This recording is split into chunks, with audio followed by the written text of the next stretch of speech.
Азат. Ояндың ба? Сен мені тыңдашы бірінші. Бұл деген жай жұмыс емес қой, саған стройкер официант жұмыс емес қой. Дос, мен әкем қандай екенін білесің, анам жоқ екенін білесің. Әкем тұр анау алқасы. Ладно.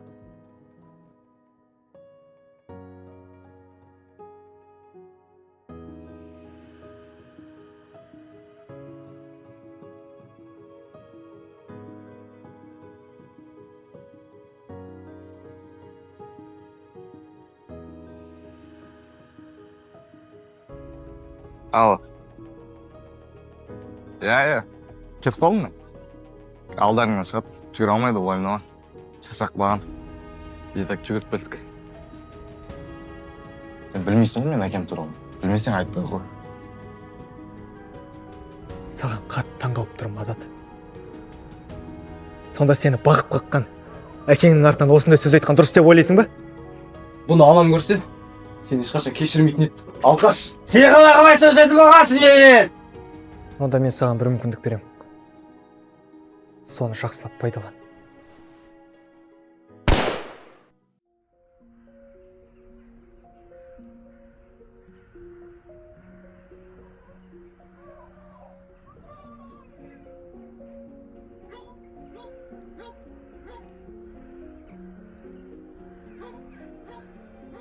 Ояндың ба, Дарын? Кімсің сен? Қайдан мен вообще? Не жерің ол? Сені мұнда өзіңнің күнәларың алып келді. Күнәларың деп қояды. Кімсің сен сонда? Періштесің ба не? Кім екенінде шаруаң болмасын. Одан да менің сұрақтарыма жауап бер. Айналайын. Менен сұрақ алатындай кім едің сен? Кіммен байланыс отқаныңды білмейсің ау дей ма? Ертең қиналып қалма шал. Сен кімсің? Өзіңнен кішілерді жылатып, ақшасын тартып алатын әлсіз біреусің. Менде вообще шаруаң болмасын, түсіндің ба? Өзім білем не істесем де. Не жердемін мен вообще? Не жер мынау? Күнәларыңа жауап беретін жердесің.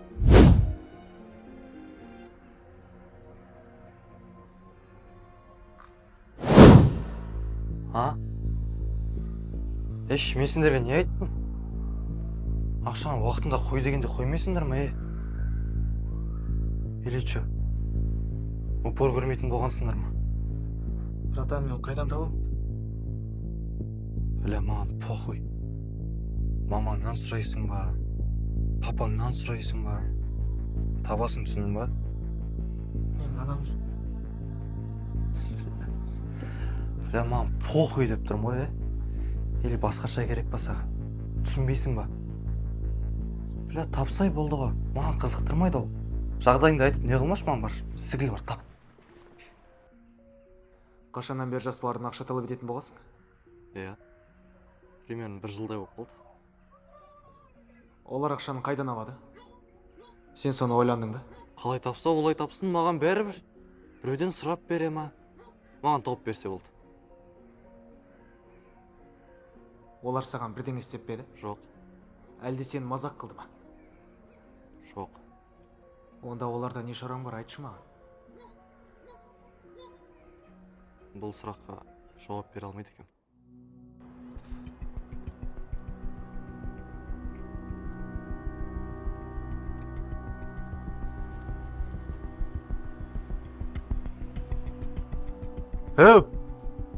Мербеш?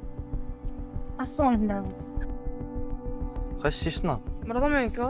Шешші дейін.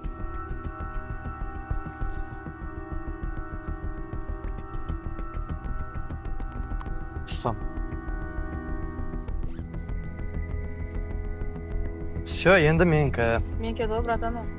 Басты қатырмай ама, менікі. Қалтаңда не бар шығарды ғой? Не жоқ? Шығаш.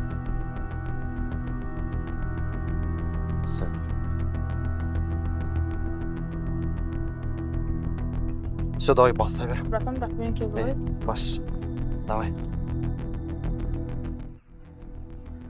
Неге саған басқа адамдардың жағдайы қызық емес? Олар маған ешкім емес, қыдырыс па? Не істейме олардың жағдайлары? Дәл сондай нәрсе сенің басыңа келсе не істер едің? Ей, кім?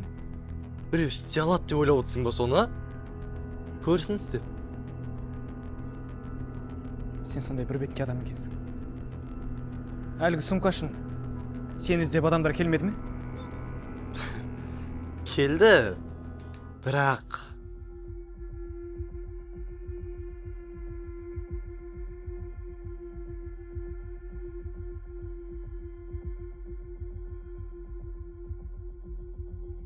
Че, нормально вот это? Я нормально вроде.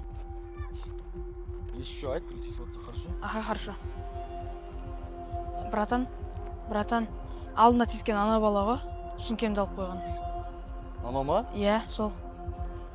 Уверенсің бе өзіңе? Уверенмін, сол. Басқа бала шықпасын, Болды, басқа бала, сол ғой. Так, келемін. Аха. Ассалаумағалейкум. Уағалейкум. Атың кім еді? Дарын. Дәшкем сумкасын алып қапсың. Допустим, алып қойдым. Много не допуска. Денсаулығың көп па не? Ля, бауырым. Менде болмай тұрады ше. Сенен алсам қалай? Қалайсың да? Былайға. Өгізге өгіз табылады. Сенің де бір күн таяқ жейтін күнің туады. Сен маған айтып отырсың ба? Ондай адам әлі туылған жоқ, түсіндің ба? Сенің сонда кішілерге ғана әлің жетеді ме? Жоқ. Өзімнің сыныптастарыма да әлім жетеді.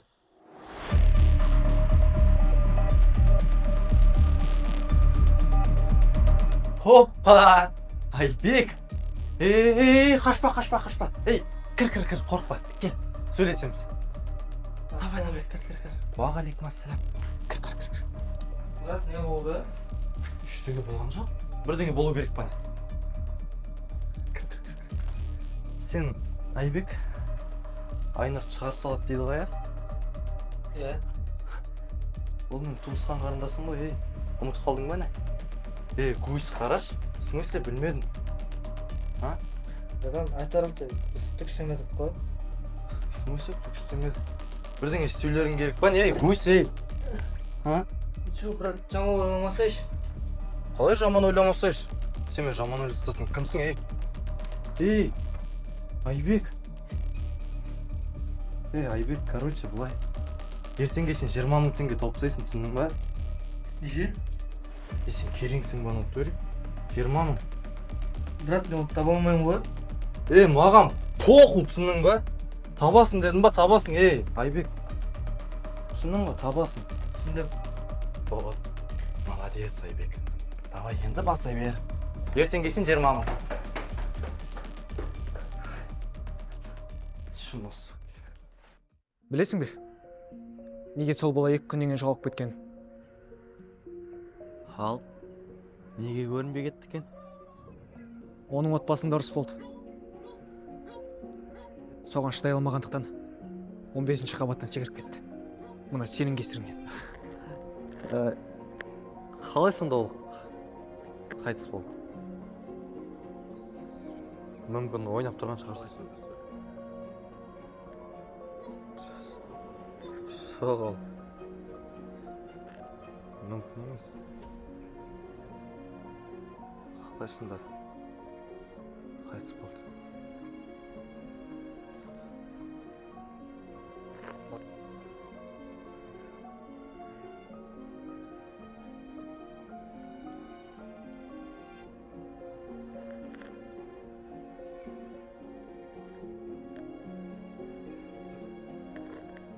Мүмкін емес. Жоқ, мен білген жоқпын. Мен олай боларын білген жоқпын, шын айтам. Қалай ол сонда?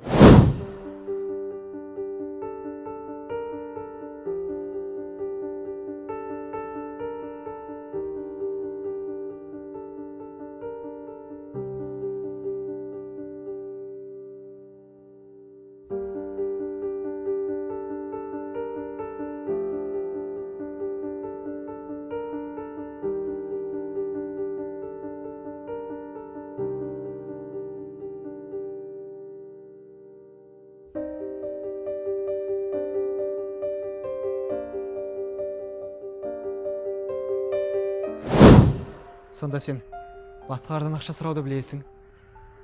Басқа балаларды қинауды білесің. Ал олардың өлі тірі екенін білмейсің бе не? Мен шын айтам. Қазір сенен естіп отырмын, шын айтам.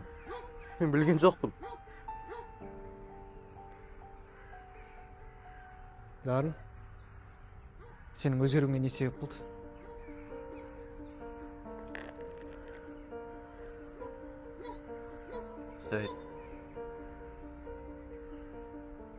Жай өзім сондаймын. Өтірік соқпа. Адам анадан ешқашан жаман болып туылмайды.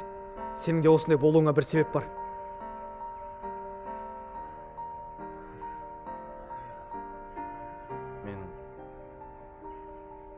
Менің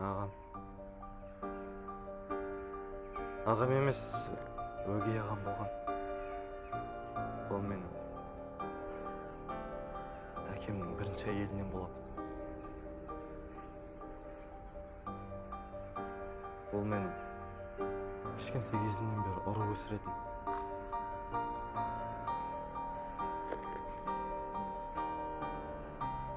Мен жай ғана соған қалып кеткен ашуымды алғым келді. Әсіресе өзімнен кішкентай балалардан алғым келді. Маған негізі жай ғана қызық болатын. Кішкентай балаларды ұру қандай сезім екен. Жай ғана қызық болатын. Болды. Мен арты бұлай боларын білген жоқпын, шын айтам. Мен білген жоқпын. Шын айтам, мен білген жоқпын.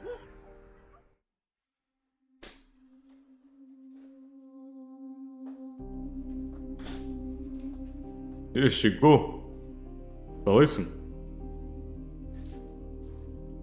Үйде отырсың ба? Ештеңе істемей, кішкене далаға шығып, төбелесіп. Еркек болмайсың ба?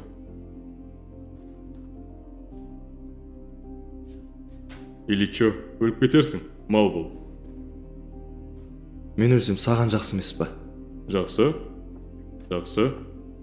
Әкемнің байлығы, машинасы, үйі, маған тиеді ғой. Бере салып тоя саған.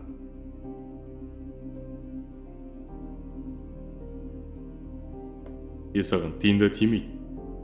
Түсінесің ба?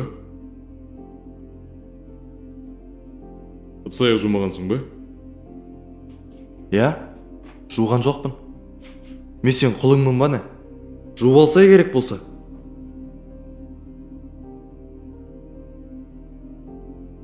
Анаңа тартқансың да? Салақ, ештеңе істемейсің. Өзіңде Сен менің анама тіл тигізбе, түсіндің ба? күшік.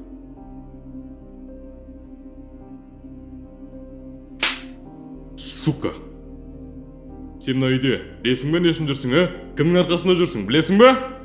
Мен саған күшік сияқты. Өл десем, өлесің. Жат десем, жатасың, тұр десем, тұрасың. Түсіндің бе? Тағы да бір рет маған жақындаса, тағы да бір рет мынандай сөз қайталанса,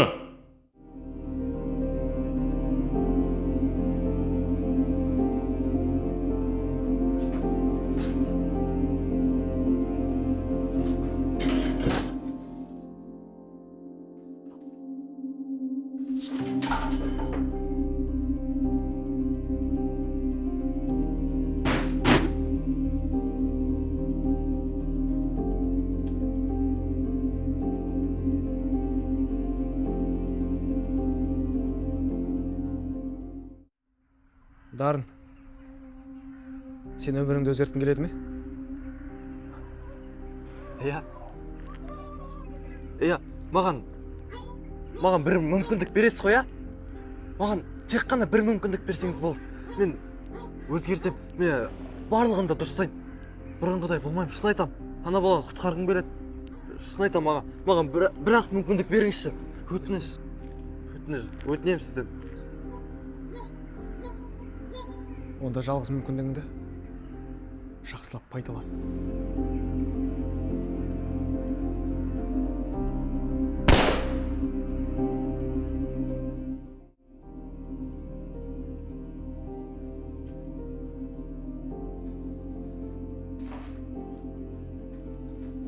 Айбек, қалайсың? қашпай қой. Жақсы ма? Нормально келсе. Қалайсың Айбек? Қалайсың? Ұстам, ешкім тиісіп жүрген жоқ па? Жоқ, сен баршыға ешкім тиіспейді. Айбек, енді қорықпай ақ қоя ма? Ешкім тиіспейтін болады саған. Біреу тиіссе айт. Түсіндің ғой? Жай ма? Жай? Ешкім тиіспейді енді саған. Бірдеңе кесіп қойдың ба? Жоқ, Айбек, бәрі нормально. Ал 20 мың теңге не істеймін мен? Ой, оны ұмыта сал. Жарай ма? Бермеймін ба саған? Жоқ, керек емес. Ешқандай да ақша керек емес. Ешкім тиіспейді енді. Просто жүре бер, я ма? Жарайды. Все. Давай, Айбек. Біреу тиіссе хабарласасың ба? Давай.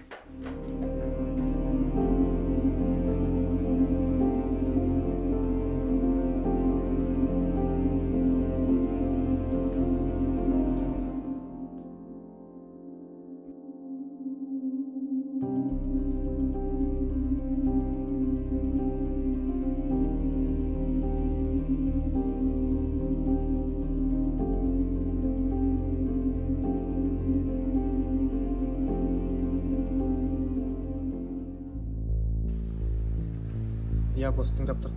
Әлгі немелердің шаруасын аяқтадың ба? Неге сен оларды тірі қалдырасың? Олар бұл өмірге қайтып келмеу керек еді. Тозақта шіреу керек еді. Енді сен олармен не істеу керектігін білетін шығарсың. Мен оларды күнәһар деп ойлап қалдым. Қалай ойласаң да, енді олар мына сен секілді жазалаушы болуы керек. Осыны сен өзіңнің қолыңа аласың. Олардың қолдан келмейтін сияқты. Қолынан келе ма, келмей ма маған қызық емес. Ешкім саған оларды осы өмірге қайтар немесе тірі қалдыр деген жоқ. Енді өздерінің кім күнәға батырды, соларды жазаласын. Түсіндім.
Барлықтарыңызға сәлем.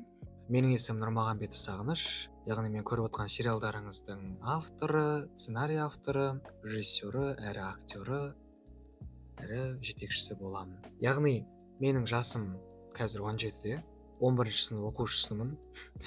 Мен бұл сериалды 16 жасымда түсіріп, 16 жасымда аяқтаған болатынмын. Яғни осы сериалдың барлығын ойлаңыз сіздер көрген 16 жасар бала түсірген, сценарийін жазған айтқан кезі. Жалпы кино сіздерге қалай ұнады ма, минустары бар ма, немесе өздеріңіз айта кететін бір ой бар ма деген сияқты оны комментарийға жазып кетеміз.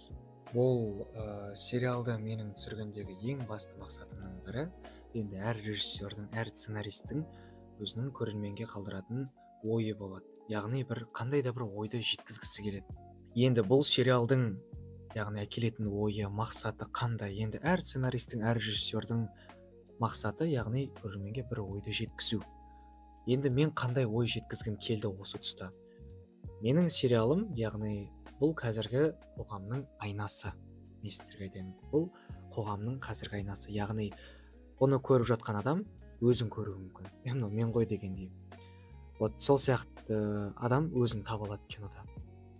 Және де қазіргі болып жатқан Қазақстандағы, қазіргі қоғамда болып жатқан, айналамызда болып жатқан, тіпті мына жақындарымызда болып жатқан дүние осымен бір тұспа-тұс келеді деп те айта аламын. Себебі бұл нәрсе Қазақстан мектептерінің және де осы біздің мемлекетте бұл нәрсе өте актуалды тақырып деп ойлаймын. Енді жаңағыдай ұрып соғу, қыздың изменасы деген сияқты нелер. Және де сіздерге айта кетейін, бұл кино енді әр сценарист, қателеспесем, әр өзінің несіне, жаңағыдай сценарийіне, фильмге болсын, не болсын, өзінің өмірін қалдырып кеткісі келеді. Иә, бұл сериалдың көбісінде, енді бәрінде деп айтпаймын, ойбай анау миф бірдеңе дегенде ойлап қалмаңыздар, тек қана бір кейбір жерлерінде болады мынау реально өмірден алынатын нәрсе дегендей. Сол нәрселерді мен өз өмірімнен алған, яғни менің басымнан қайталанған дәл сондай дүниелер былай айтқан кезде. Енді оны өздеріңіз былай ойланып, былай тауып алсаңыздар болады, негізі табуға болады. Отсылка дейді ғой.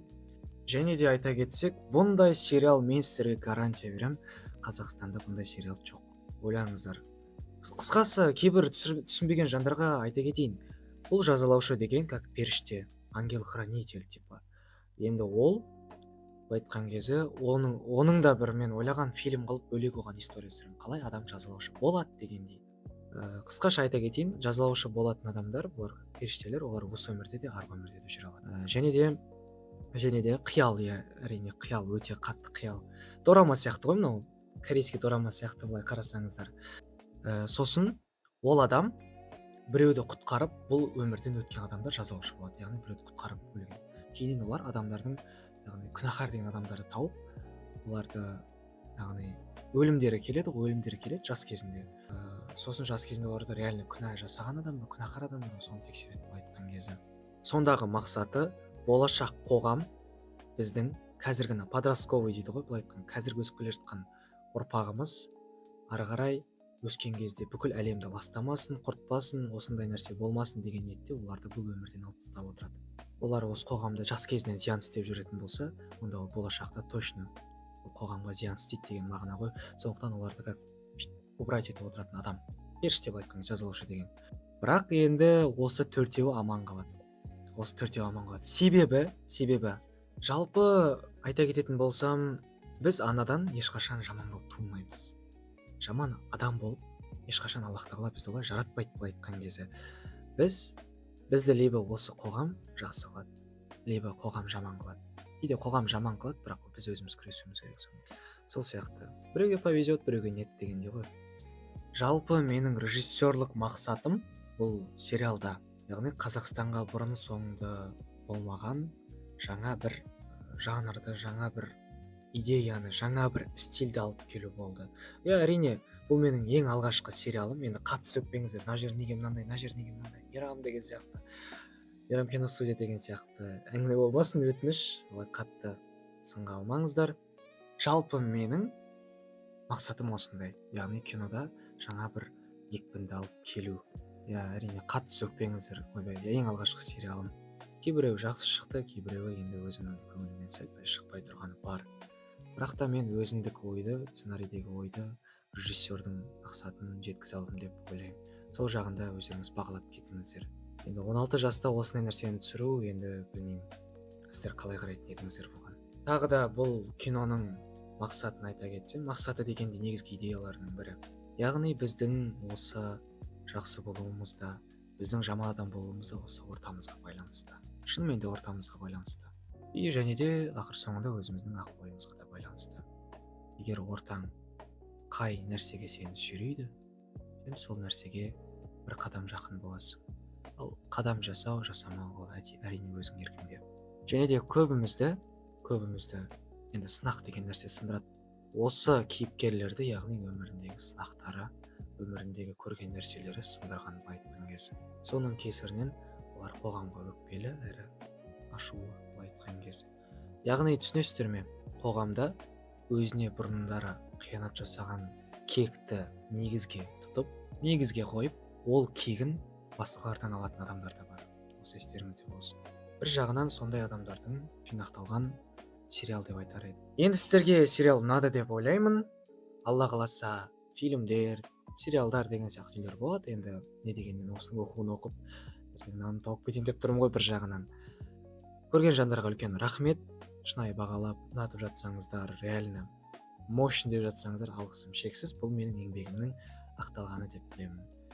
жалпы қоштаспаймыз, ары қарай да кино сериал дегендер өте көп болады, сондықтан бізбен бірге болыңыздар.